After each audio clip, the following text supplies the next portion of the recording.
mga misteryosong paintings sa kuweba na nadiskubre ng mga archaeologists. Kamakailan lang ay nakadiskubre ang mga archaeologists ng kakaibang mga guhit sa loob ng mga kuweba. Ang cave paintings ay tumutukoy sa mga sinaunang larawan na iginuhit sa pader ng kuweba gamit ang mga natural colors tulad ng uling at clay. Mahalaga ang mga ito dahil nagpapakita ito kung paano namuhay at nag-isip ang ating mga ninuno noon. Ano-ano kaya ang mga nadiskubre nila at saan ito natagpuan? Kung kaya't sa video na ito ay tutuklasin din natin ang 10 mga cave paintings na ito. Pero bago tayo magsimula ay baka pwedeng paki-like at subscribe ng video na ito. Malaking tulong at bagay na ito sa aming mga content creators. Maraming salamat po. Kaya naman simulan na natin. Number 1. Alien-like figures in Tanzania. Noong 2018 ay may natuklasang kuweba sa Swaga Game Reserve sa Tanzania. Tinawag itong Amak He4. Sa loob nito ay may mga lumang painting sa bato na nagpapakita ng kakaibang mga hugis ng tao na may malalaking ulo na parang kalabaw. Ang mga larawang ito ay iba sa mga karaniwang makikita sa ibang bahagi ng mundo. Tila nagpapakita ito ng mahalagang bahagi ng buhay ng mga sinaunang tao sa lugar. Ayon sa isang eksperto na si Maciej Grzelczyk mula sa Jagiellonian University sa Poland, posibleng may koneksyon ang mga paintings na ito sa mga ritual ng mga sinaunang tao. Maaring nagpapakita ito ng kanilang paniniwala sa kalikasan at mga hayop. Para sa mga taong sandawe na itinuturing na inapo ng mga taong gumawa ng paintings na ito, mahalaga ang kalabaw sa kanilang kultura. Ginagamit nila ito sa kanilang mga seremonya at paniniwala. Bukod sa kakaibang hugis ng tao na may malaking ulo, may iba pang mga hayop na ipininta sa loob ng kuweba. Kasama rito ang mga giraffe at baka. Ang mga larawan ay ginawa gamit ang pulang kulay mula sa natural pigment. Nanatiling malinaw ang mga guhit sa loob ng kuweba dahil protektado ito mula sa ulan at araw. Sinasabing daan-daang taon na ang tanda ng mga paintings, pero maaring mas matanda pa ito. Samantala, hindi pa alam kung ano talaga ang ibig sabihin ng mga larawan sa kuweba. Maaring ginamit ito para sa mga ritual, kwento o bilang alaala ng kanilang pang-araw-araw na buhay. Iniisip ng ilang eksperto na maaring nagpapakita ito ng kanilang paniniwala sa mga espiritu o mga Diyos na sa tingin nila ay nagbabantay sa kanilang tribo. Maaring ginamit din nila ito bilang paraan para ipakita ang kanilang kasaysayan at karanasan sa pangangaso. Ang Amak He4 ay napakahalaga dahil ipinapakita nito kung paano namuhay ang mga sinaunang tao sa Tanzania. Makikita rito na kahit walang modernong kagamitan ay nagawa nilang lumikha ng sining gamit lang ang mga simpleng bagay tulad ng bato at natural na kulay. Ipinapakita rin nito ang kanilang pagiging malikhain at ang kahalagahan ng sining sa kanilang buhay. Number 2. Horned Serpent in South Africa. Ang Horned Serpent ay isang sinaunang larawan na natagpuan sa isang kuweba sa South Africa. Ginawa ito ng mga San people noong taong 1821 hanggang 1835. Sa larawang ito ay makikita ang isang kakaibang hayop na may mahabang katawan, matatalas na pangil at balat na puno ng tuldok. Ayon sa mga eksperto, hindi pangkaraniwang hayop ito at maaaring base sa mga butong natagpuan ng mga sinaunang tao. Ayon naman kay Julian Benoit, isang sayentipiko mula sa University of the Witwatersrand, ang hayop sa larawan ay maaring isang Disinodont. Ang Disinodont ay isang uri ng sinaunang hayop na may tuka at dalawang pangil. Nabuhay sila milyon-milyong taon na ang nakalipas, noong panahon ng mga unang dinosaur. Ang mga Disinodont ay kumakain ng halaman at may mga katangiang parang reptiles at mammal. Ang pangalan nila ay nangangahulugang dalawang pangil ng aso. Sa South Africa ay maraming natagpuang buto ng ganitong hayop. Naniniwala din ang mga eksperto na maaaring nakita ng mga San people ang mga buto ng Disinodont at iniisip nilang baka isang makapangyarihang nilalang ito. Sa mga alamat naman ng mga San ay madalas nilang ikinukwento ang tungkol sa malalaking hayop na minsang gumagala sa kanilang lugar. Dahil dito ay maaaring isinama nila ang Disinodont sa kanilang mga kwento at iginuhit ito sa kanilang mga kuweba. Kaugnay din nito, malapit sa kuweba kung saan natagpuan ang Horned Serpent painting ay may mga kasangkapang gawa ng mga San na nadiskubre rin. Ipinapakita nito na maaaring pinag-aralan nila ang mga fossil o buto at ginamit ito bilang bahagi ng kanilang kultura. Ang mga ganitong uri ng sining ay maaaring may espesyal na kahulugan sa kanila, tulad ng ritual o seremonya para sa kanilang mga ninuno. Ayon pa sa mga pag-aaral, ang unang formal na pag-aaral tungkol sa Disinodont ay ginawa noong 1845 ng isang English scientist. Pero ang larawan ng mga san sa kuweba ay ginawa ng mas maaga, na nangangahulugang nauna nilang natuklasan ang mga fossil bago pa man ito napansin ng mga sayentipiko sa ibang bansa.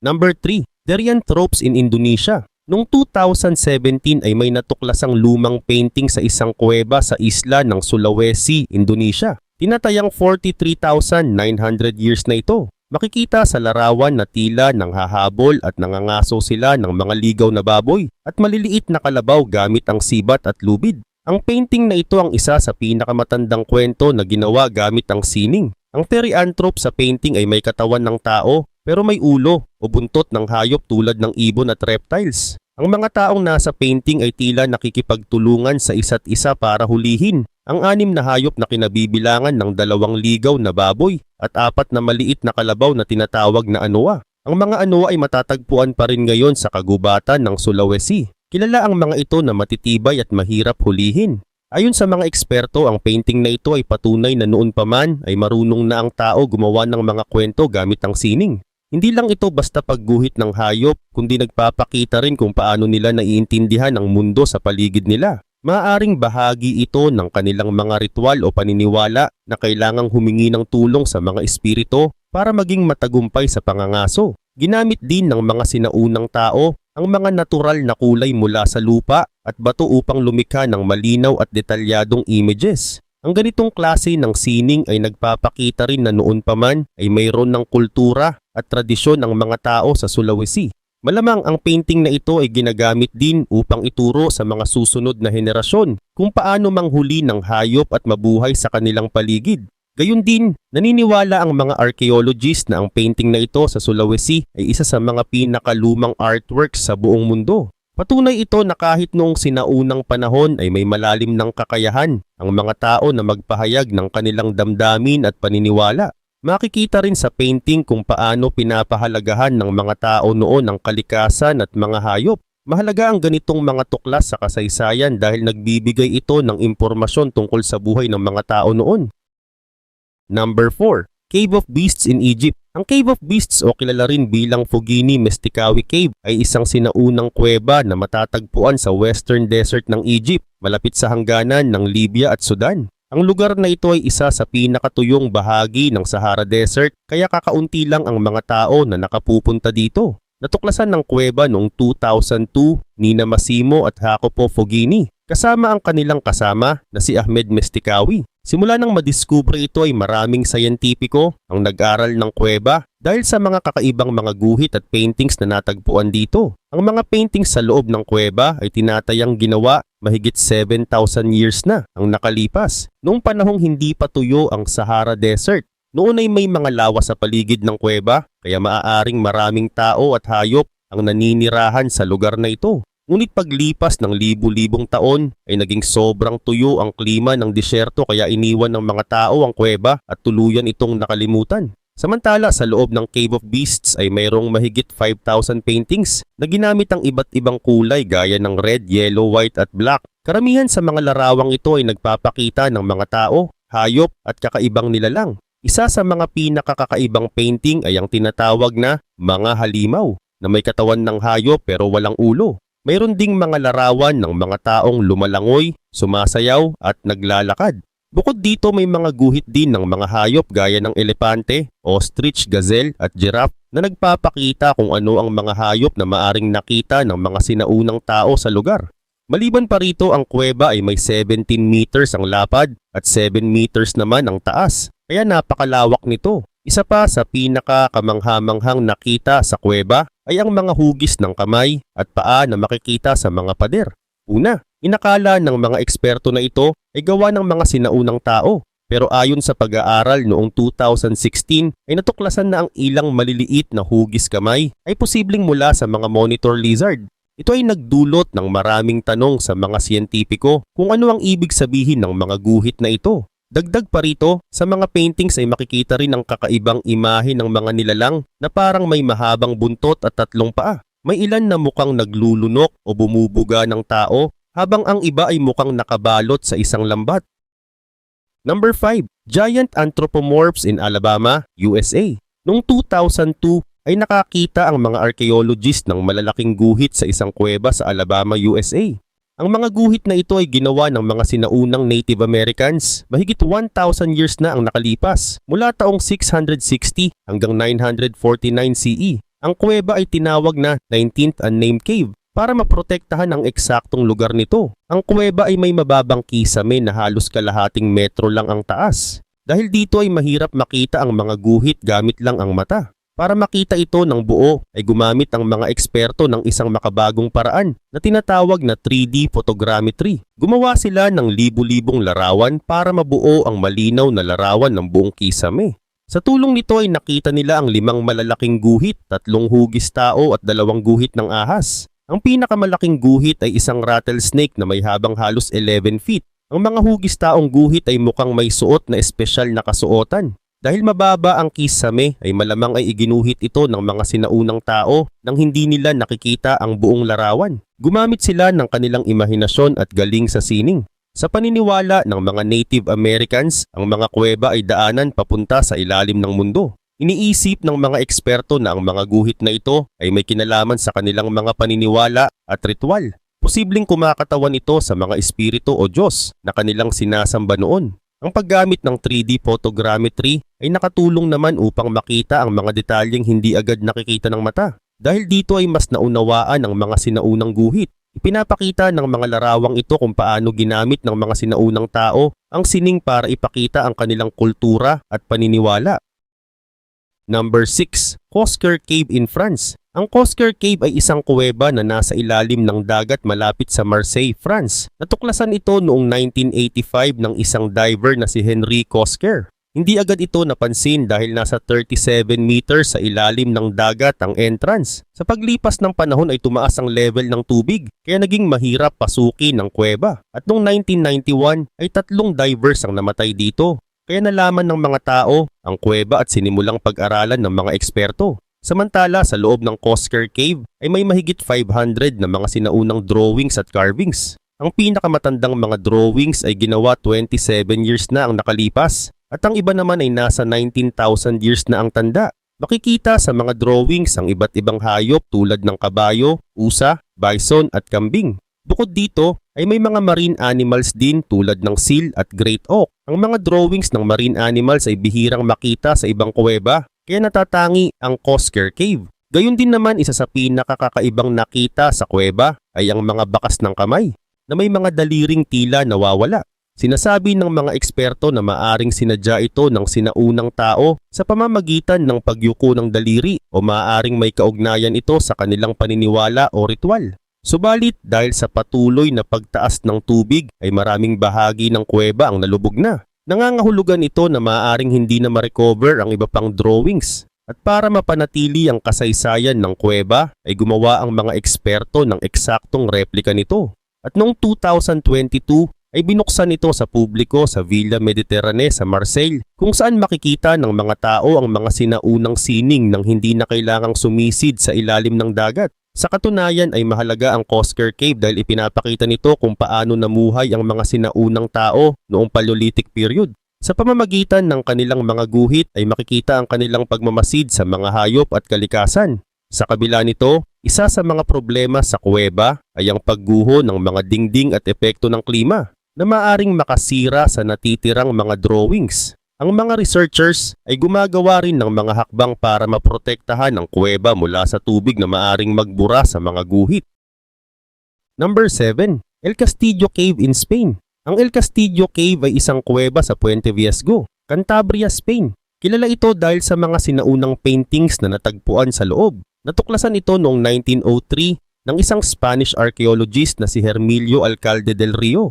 Mula noon ay naging mahalagang bahagi ito ng pag-aaral tungkol sa sinaunang sining ng tao. Sa loob ng kuweba ay makikita ang mga lumang paintings tulad ng mga hugis ng kamay, bilog at larawan ng mga hayop gaya ng kabayo, usa, bison at mammoth. Ang mga paintings ay nilikha gamit ang pulang pintura na ibinuga sa kamay na nakadikit sa dingding ng kuweba. Dahil dito ay lumilitaw ang hugis ng kamay na parang stencil. Gayun din naman ay natuklasan ng mga eksperto na ang ilan sa mga paintings sa kuweba ay mahigit 40,000 years na ang tanda.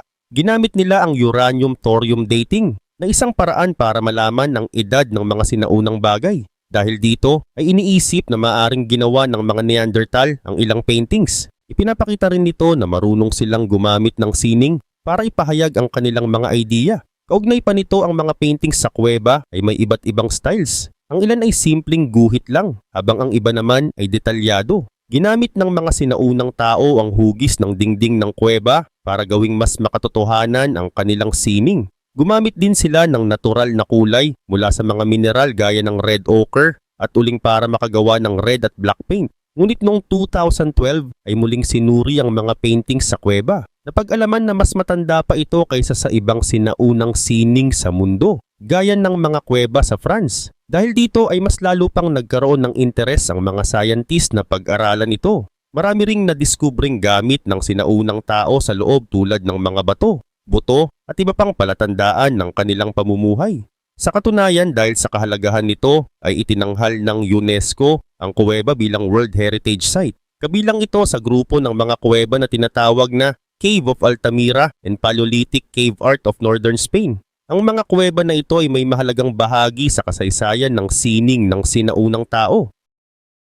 Number 8. Magura Cave in Bulgaria. Ang Magura Cave ay isang sikat na kuweba sa Bulgaria. Malapit sa nayon ng Rabisha at nasa 25 kilometers mula sa bayan ng Belogradchik. Ang haba nito ay umaabot sa 2.5 kilometers at may 6 na malalaking silid at 3 mas maliliit na bahagi. Sa loob ng kuweba ay malamig ang hangin na may temperature na 12 degrees Celsius, maliban sa isang bahagi na umaabot sa 15 degrees Celsius. Sikat ang Magura Cave dahil sa mga lumang guhit sa mga dingding nito. Tinatayang ginawa ang mga ito 10,000 hanggang 8,000 years na ang nakalipas. Makikita sa mga guhit ang iba't ibang eksena tulad ng mga tao na sumasayaw, nangangaso at gumagawa ng ritual. Ang ilan sa pinakakilalang guhit ay tinatawag na fertility dance at hunting ceremony.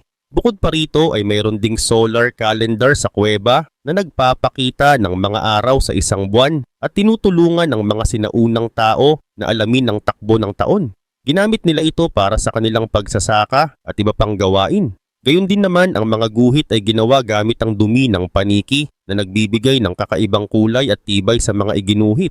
Mahigit 750 na guhit ang natagpuan sa kuweba, kabilang ang mga tao, hayop at iba't ibang hugis. Ipinapakita rin ng mga drawings na ito kung paano namuhay ang mga sinaunang tao at kung ano ang mahalaga sa kanila noon. Bukod sa mga guhit ay makikita rin sa loob ng kuweba ang magagandang rock formations tulad ng stalactites at stalagmites na nabuo sa loob ng libu-libong taon. Isa sa pinakakahanga-hangang bato dito ay tinatawag na giant column na may taas na higit 20 meters at ang fallen pine na isang malaking stalagmite na may sukat na 11 meters. Kaya noong 1984 ay isinama ang Magura Cave sa listahan ng mga lugar na maaaring gawing UNESCO World Heritage Site. Dahil sa kahalagahan nito sa kasaysayan. Noong unang panahon ay bukas ito sa lahat pero noong 1993 ay ipinasara ito sa ilang bahagi dahil sa mga naidulot na pinsala. Sa ngayon ay pwedeng pasukin ng kuweba pero kailangang may gabay at may bayad upang maprotektahan ito.